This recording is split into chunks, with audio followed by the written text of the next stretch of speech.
I now recognize Dr. McCormick from Georgia for 5 minutes of question. Thank you, Mr. Chair.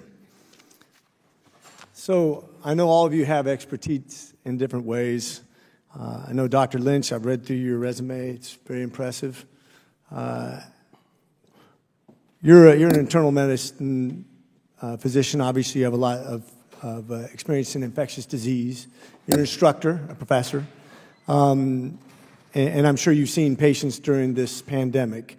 How many thousands of patients would you say you've seen for COVID during this pandemic?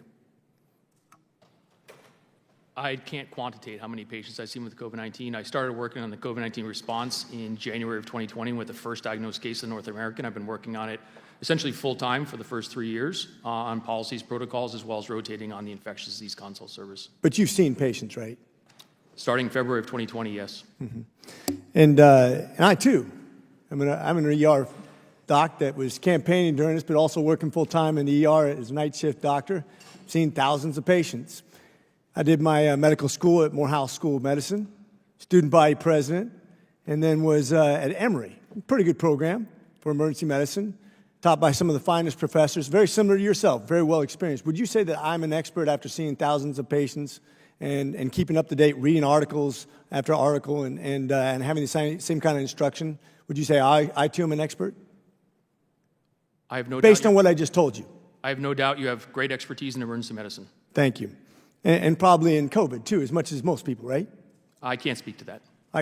So you can't speak to what I just said? I read your bio, and I'm calling you an expert. Unless we can just play semantics and ignore what I just said, I'm telling you, I saw thousands of patients as an ER doctor. I was trained by Emory, a very good program, by instructors just like you, and you can't even admit that I'm an expert? I'm sorry, I haven't reviewed your expertise. So either you don't believe me or just, okay, that's fine. So let's just say that I am an expert, for argument's sake. There are experts out there besides yourself and other people who believe like you do, correct? Yes. Okay, thank you. What I'm trying to make a point here is I don't deny that you have your opinion or even that it could be right in certain people's minds, but I think just like in everything else, when there's a debate, the thing that drives me crazy about this whole COVID pandemic discussion is that people who have very good education, very good experiences, legitimate background in epidemiology, in infectious disease, in actually seeing patients, may have a difference of opinion. The problem is when the government decides who they believe and they start stacking the deck and they start censoring people that disagree with them, we have the real problem. And this is what I experienced as an expertise, whether I call myself that or anybody else recognize that or not. That's what I did for a living. I got paid to see COVID patients from the beginning of the pandemic all the way through December 28th of this last year. That's what I did for a living, and I read all the literature. Both sides, by the way. I try to be very well-rounded. What drives me crazy is the fact that if somebody disagrees with me, though, and they have a different opinion, is they could censor me. Now, I'm not an anti-vaxxer at all. I'm one of the first people in America to get the vaccination. 2 of them. But yet, it's funny that I watch my most liberal colleagues who wear 3 masks, double glove, and do all the other precautions that they take because they're scared to death of this disease, will not get the booster. And knowing what I know about this disease process and the fact that when you are exposed or you get a vaccination, you build immunity, and then you get re-exposed over and over again, I would say, and probably you would agree with me, there aren't too many people in this world, or at least in America that I know of, that haven't been exposed to this multiple times by now. Is that correct? Yeah, it's hard to tell. There's probably a substantial portion of people who have, for reasons that are unclear, remain antibody negative, as you've probably seen in the paper published recently. I have. As a matter of fact, I came back with a negative test. I think it's probably T-cell. I probably have a T-cell response that's not just picking up on the same kind of test for whatever reason. But I know I've been exposed to it thousands of times, both on the campaign trail and as an ER doctor. And so I must have some immunity because I haven't really gotten sick. Either that or I just don't react to it like a normal person does.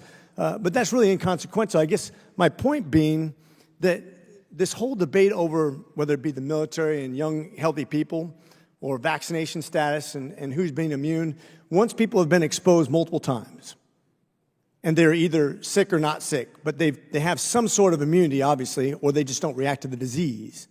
And they're told they can't travel, they can't have a dissenting point of view, and they can't have a relationship with their doctor that decides their fate. We have a problem. This is what a lot of experts are saying, not just doctors, but people have had these experiences where if I don't do what you tell me to do, and what the government says is the moral standard of healthcare, which the government, by the way, in my honest opinion, this is everything anti-American I've ever seen, which is where we said the government gets to decide something more than anybody with an inalienable right to make their own decisions. This is the problem I have with the argument that people keep on saying that we're going to believe one expert over another expert and that we're not going to have any ability to actually make a conclusion other than what you come to if the government decides to take your opinion. And this is where we have the real problem. This is where we're having the real debate. It was interesting, well, you did say I was going to get a little extra just for seeing patients during COVID. No? Okay. Well, I thought that was the agreement, but let me just conclude with this then. I thought it was interesting that one of my colleagues mentioned John Adams and the experimental inoculation they're doing during that epidemic, if you will. And I know one of his daughters got very ill, if I'm not mistaken, almost died and had some permanent residual issues. And Abigail was one of my favorite first ladies, lamented over that and struggled over that, and that's okay. But she made a decision. We all make a decision. It's as American as putting your kids in the back of a wagon and going west where you may freeze, starve, or get killed, and that's why California exists right now. We make decisions all the time that are dangerous, but it's our decision. And the fact that we wouldn't let somebody travel or have a job or have an objection, I find is un-American. And with that, I yield.